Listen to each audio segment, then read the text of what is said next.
good done for it you. either. I have. Okay. Yeah, many times. Yeah, it was For just fun? like it was just kind of, The kids don't do that anymore? I'll have to ask my sons. Nah. I Oh, didn't even know this was a thing. yeah, man. Just get that little zing. I mean, back then we didn't have internet, so we had to find something to have fun with. Quick reminder, join us for Take Two coming up here in just a couple of minutes on the Fox Local app and KTVU.com. Batteries will be included there. Oh, batteries See not. you then.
Welcome to Take Two on what's been a pretty busy Monday morning. Andre is here. We started off by updating the picket fire burning up north near Calistoga.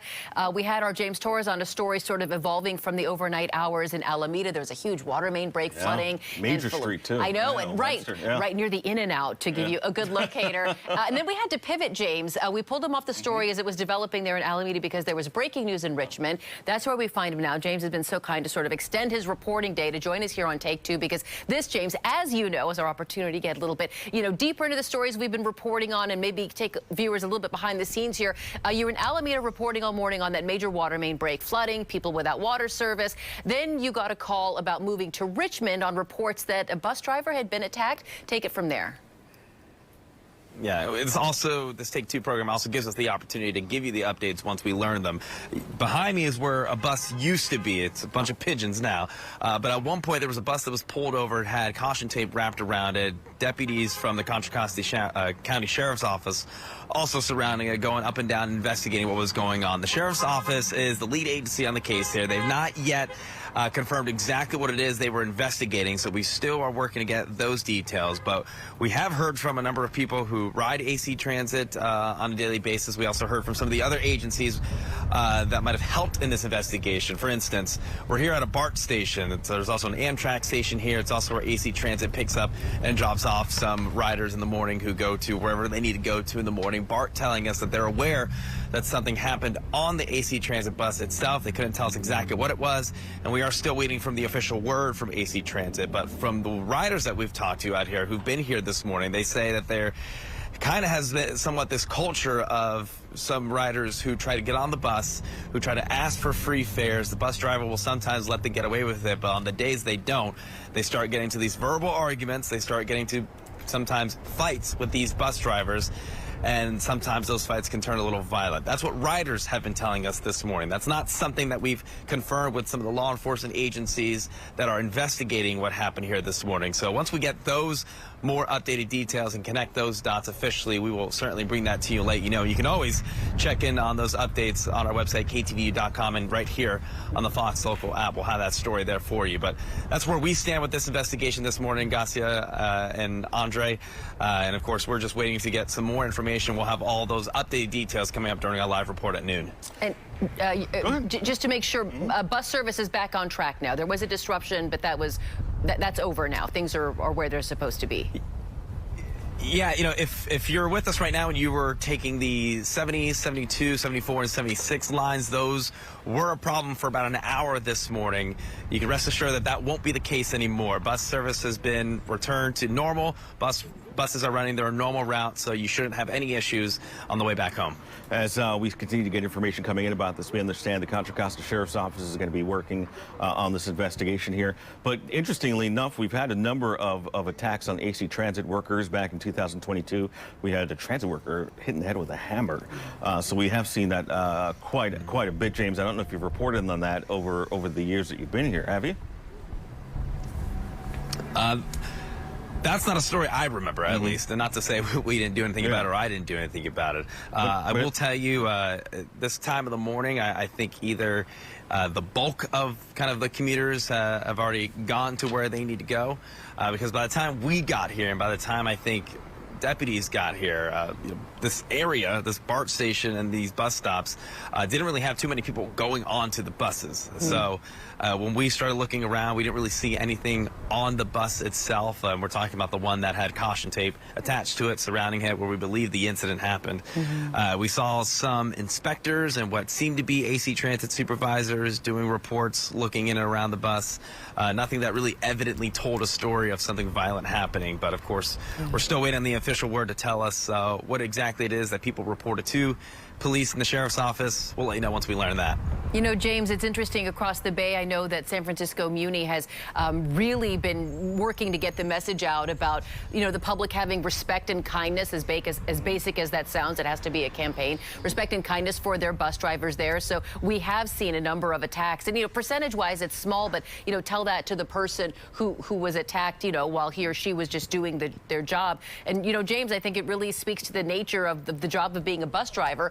You're stopping, you're picking up anyone who comes on board, right? It's like just this nature of you don't know who you're getting to come through the doors, and sometimes that person may not have the best of intentions or even sort of be in their right mind. Yeah, and keep in mind, you don't really have any other support as it's all happening either. It's just you, the leader of the bus, and you, the person who enforces the rules, all in that one role. The one man that I spoke to says that he ran into an incident where he tried to stand up for a bus driver, went as far as using pepper spray on a guy that he says was starting to become a little aggressive. So, if that is the culture of that bus system, that can definitely be pretty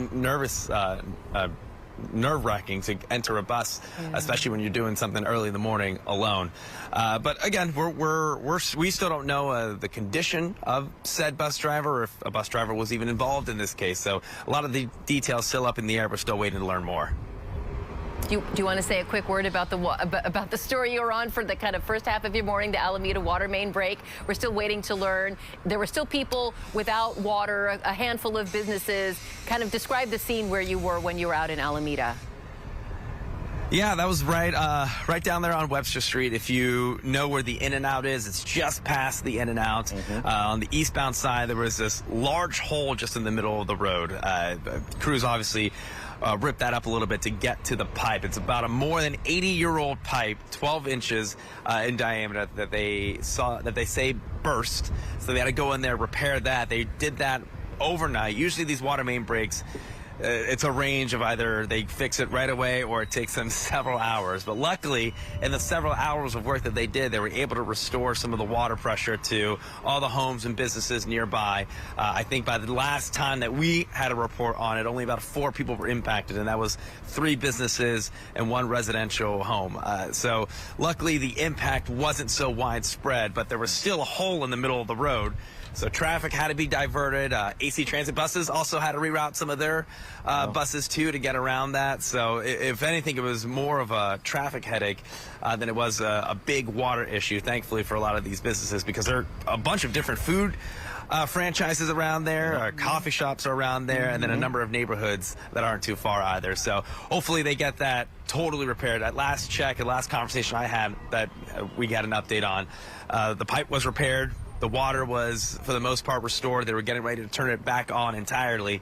And then the next step was just putting the pavement back over it and smoothing it out so drivers could actually drive over it safely. So that should be something that would be completed, they're hoping, by the end of the day today.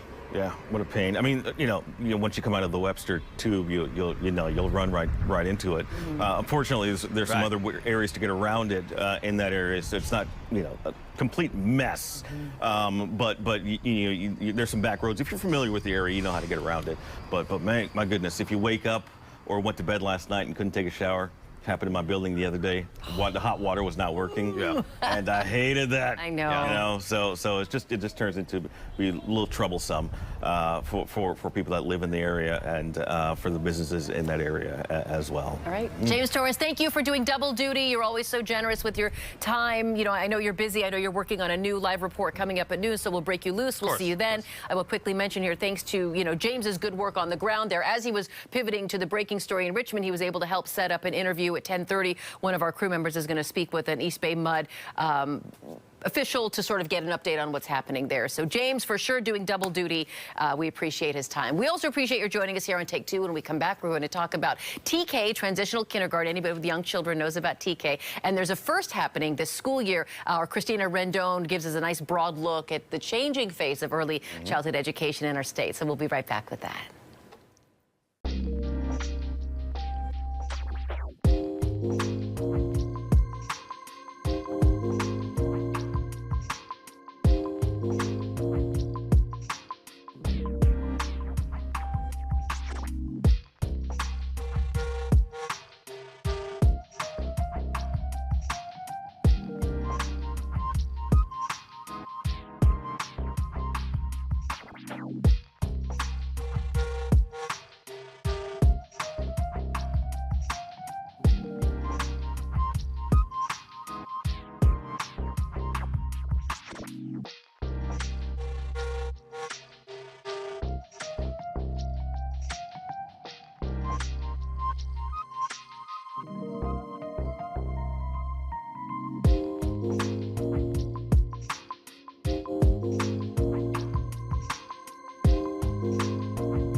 Welcome back to Take Two. It's an exciting time for so many families here in the Bay Area. Children are back in school, and for the first time this year, we are getting news that all California 4-year-olds are able to enroll in TK, transitional kindergarten. It's sort of a bridge between, preschool or nursery school and good old-fashioned kindergarten.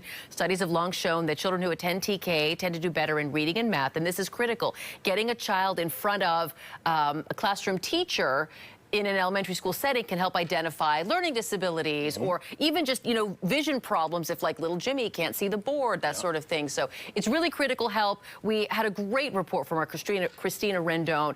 She was focusing on what's happening in one East Bay school district, and parents now have the option of sending their 4-year-olds to TK. There's also a financial aspect to this. We heard from one mother who said being able to send her child to public school is going to cut about $1,000 off of her kind of family care costs every month. Yeah, it's important to note, though, the length of that TK class will depend on the district. Not all of them will go all day.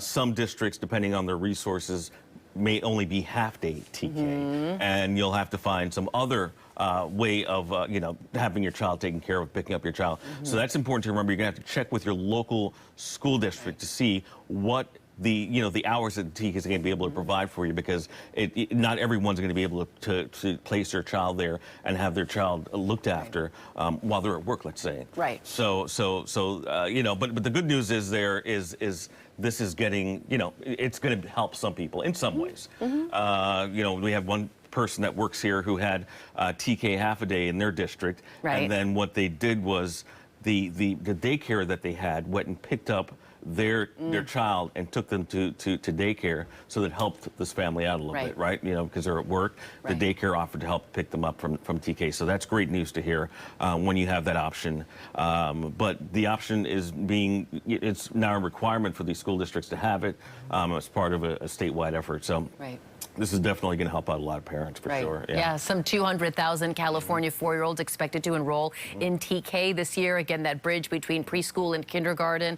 We should note that there are frequently options for before school care and after school care. Some districts here in the Bay Area have all-day kindergarten. This is kindergarten now, like real kindergarten, have all-day kindergarten. Some only have half. But most of the schools that have half-day programs, either for kindergarten or for TK, they will have before school care, or they'll have after-school care, so it helps bridge. The child can stay in the one place. Really, it's just supervision. There are, other private programs that involve, it's a drama class, it's a cooking, and that's for families who, frankly, have the time and the money and the resources. Right. A little more, kind of an elevated experience, but the before and after-school care can help sort of bridge that gap. So I think I heard from our director Ken. We actually have Christina's report to share with you. So why don't we go ahead and share? I thought it was very good. Christina and I talk a lot about this sort of, in the newsroom. My children are no longer young. She has a young daughter, so a lot of interest. So let's hear from our Christina Rendon about this.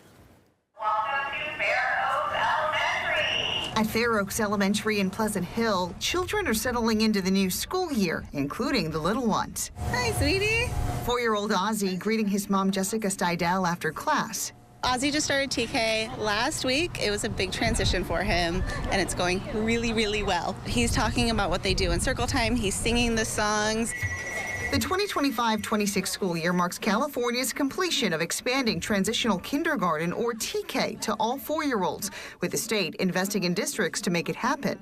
Our TK classrooms are set up with different stations. It's very exploratory, very play-based. Erin DiMartini is the director of elementary support for the Mount Diablo Unified School District. We added 24 new classrooms to our program. We have 65 general education classrooms in Mount Diablo now for TK.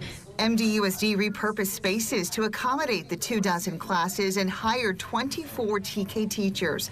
The Bay Area's biggest school districts also added more TK classes to the dozens it already offers. San Francisco Unified added 15 TK programs, OUSD added 7 TK programs, and San Jose Unified added 3. Teachers reportedly moved from other grade levels, or some came out of retirement, all to fulfill a state requirement that there be one adult for every 10 students in the classroom. MDUSD added 300 students to their TK programs this year. Some have been home, some have been in in-home daycares, some have been in preschool. So you really cut that opportunity gap down when TK is universal. We knew they were coming, and so we prepared to get ready for them. Hannah Melnick with the Palo Alto-based nonprofit Learning Policy Institute has been tracking California's transition to universal TK for the past 5 years. We definitely expect many more thousands of kids to enroll. So each year we've jumped up in the TK population by about 20 or 30,000 kids each year. Over 177,000 TK's children enrolled last year. So it'll be even more this year. Add to that districts dealing with teacher shortages or finding qualified TK educators. Melnick says despite big challenges in recent years, districts seem to be in a more stable place. I think the proof will be from the parents and the families and what they think of the education that their kids are getting. The Department of Education in California has been very clear that children learn through play, and we're really hoping to see play-based curricula. MDUSD shows us how their classrooms fit that model. Our goal is to really, when they come back to us in kindergarten, they know how to be a student, they know how to be a part of a community, they've had exposure to counting, to literacy, letters. So it's really to prepare them for whatever they want to do moving forward, but it's really play-based and student-driven. And TK cuts the cost for parents. It's a free alternative option to daycare. How much money are you saving with TK? Let's see. About $1,000 a month. So far, Ozzy is easing into the transition. I think it really prepares him for what's to come, and he loves it. The hope is that love for school will help kids bloom into something beautiful. I hope that education continues to be advocated for. It matters. If you're unsure if your child's age qualifies for TK, you can reach out to your local district. Districts are enrolling students as the school year progresses. In Contra Costa County, Christina Rendon, KTVU, Fox 2 News. So interesting here. I know a lot of parents have put their children in private TK programs without this option, so it's important now to really broaden access. That's got to be pretty expensive, though, right? I mean, it's essentially like a daycare. Yeah. And, you know, what kind of the research is saying, 90% of children's brain growth happens before kindergarten. So the instillment of these critical skills is important. In Jamaica, we start school, kindergarten at 4 years old. Okay. So it was surprising when I moved to this country and I was too young, but I was a little older when I thought about this. I'm like, oh. Right. But, you know, I told the kids when I first came here, I'm like, oh, no, I'd done kindergarten before when I was 4 years old. Did they make you, like, go back a grade, or what was do you remember what the hashing out of, you know? Yeah, they tried to, and my mom had to get involved, my grandmother had to get involved. Yeah, they were like, no, you have to go back. No, my parents were like, no. Okay. They're like, no. So were you very young when you graduated high school, or younger than your peers? No. It ended up working out. Okay. Got it. But they're back in the 80s. You know, even with an accent, a Jamaican accent, they thought I didn't speak English. Oh, I see. My parents, my mom was like, he speaks English just fine. I see. You know? They kind of wrote you off just because I had an accent. I see. Right, yeah, Okay. but I spoke English just fine. I mean, that's the language I learned, but they thought back then, you know, it's different back then, that they were like, oh, no, he has to go to ESOL classes. And she's like, what is he going to go to ESOL classes for? He speaks English. Right. But because of the accent, everyone was like, wait a minute. Right. So, yeah. Well, I would like to think we've progressed at least a little from there. I know it's not perfect. Yeah, it's not perfect, but back then it was still, you know. It's true. It really does kind of feel like it was a different time. It was a different time back then, yeah. I mean, gladly things have progressed. People are more familiar with, you know, things being different. Not everything's the same. For everyone, and to realize that you can't paint someone based on some preconceived notion, right? You have to learn about this person. Just on how they sound or just how they sound, you know. This is a whole other take, too. That's a whole other thing. It's 10:23. We don't have time for that. We're going to take a super short break. When we come back, 2 fun stories we've been kind of chatting about in the newsroom behind the scenes here that focus on one of my favorite beverages. So that's your tease. Stay with us.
Welcome back to Take Two. Nice to see some sweet comments from a couple of our viewers here. Those comments you see on the side of your screen, those are from people who are watching us live on our YouTube channel. Lorraine, Racer Robo chiming in with some sweet words, and I use the word sweet again because we're focused on one of my favorite drinks, and that is soda. Specifically, I am a Pepsi gal. Specifically, I buy the throwback Pepsi. It's the kind that's made with real sugar, not the high fructose, blah, blah, blah. So yeah, the Mexican Coke. Right, or Mexican Coke. That's right. So we've been asking you, you've been responding to a poll that we've had going. Do you prefer Coke or Pepsi? 65% of you at this moment at KTVU.com say you prefer Coca-Cola, 35% for Pepsi. Do you have a favorite between those two? I mean, I guess I just drink Coke more. Okay. But I got to tell, I'll be honest with you, in other parts of the world, Pepsi's huge. Yeah. You know, you see the signs everywhere. Yeah. And the first Coke I remember drinking was the one with the real sugar. Okay. Here or in Jamaica? This is in Jamaica, Okay. yeah. They only had that one. Oh, okay. I didn't have I'd never seen it in the can until I got here, and it tastes different. And so it was interesting learning of the. It was interesting seeing that it's different here. They don't use real sugar in the cans. Right. They have some formulations that do. That's the one. And like, I don't drink a ton of Pepsi, but when I do, I'll drink the real sugar kind. It's funny. I was, you know, I have feelings over why I prefer Pepsi to Coke. And according to the internet, this is the difference. Because it's hard to sort of put into words the different tastes. So Pepsi is sweeter, has a citrus kick from added citric acid. Coke has a more pronounced caramel flavor and is less carbonated with a sharper bubble bite. So maybe that's, I don't know what you're tasting, I'm tasting. The reason we asked this is because Costco recently made a change, rolling it out to more of its stores. I can confirm that Costco in Richmond now serves Coca-Cola products used to serve Pepsi. Why'd they do it? I don't know, maybe, I mean, I'm trying to tell you. I joke it's always money. Is it money? Well, it was to actually help the customer. The company used to serve Coca-Cola. Then in 2013, they switched to Pepsi to maintain the price of its signature $1.50 hot dog yes. combo. Yes. And so that is what happened back then. I'm not really sure.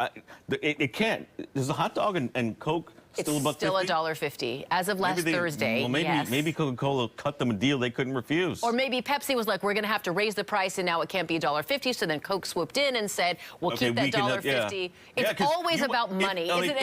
If you're Coke or Pepsi, you're fighting to get into a Costco. Think about Costco. Yeah, millions of huge. people. Right. So I would like, you drop your price a little bit to help out Costco to get your brand in something like that. It's like that story we had about Arizona iced tea in the can and how they've kept it at 99 cents for the past like 30 years or something. I don't drink that. I don't drink it either, but it's those tall cans, and it's been 99 cents forever. Really? And the CEO said that they are intentionally keeping it at 99 cents because he said he knew that just making it $1.25 would alienate many of the people who drink it because it is essentially a soft drink just for $1. He said if the price of the can were to keep up with inflation over the years, it would now cost $1.99. Well, I'm sure that cuts into his bonus. That's right. Well, yeah. And you can't get a bottle of water now for that price. No, I know. Isn't it funny? It's so strange. Like, it's water should be 99 cents if it costs anything at all. I know. So we're gonna have to hang things up. We have a very fun project. We are taking you to even more live coverage here on the Fox local stream because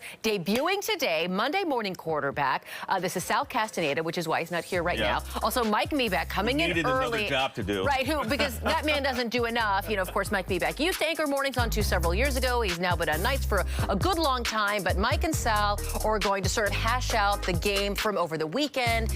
Niners played the Chargers. They're, of course, going to talk about the game's outcome and the fan experience. So stay tuned. More live.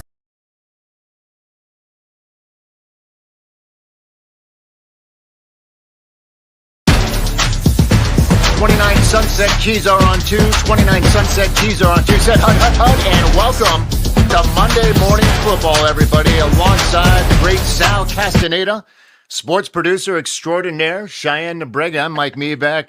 This is a podcast about passion. This is a podcast about football and our love for the San Francisco 49ers and the desire, honestly, just to get that 6th Super Bowl, Sal, because how long has it been since the Niners have won a Super Bowl? Not that we're counting. 1995, when they wore those white pants in San Diego. Remember those white pants? I remember Steve the white Young? pants. I remember Steve the Young, white the pants. Jerry Rice. That game was never a contest, Mike. And I want that feeling again. And, you know, the thing that I never thought I'd see was the 49ers going to a Super Bowl and not winning it, right? So when that happened the first time, I was like, what? Yep. Right. And it happened again, unfortunately. And again.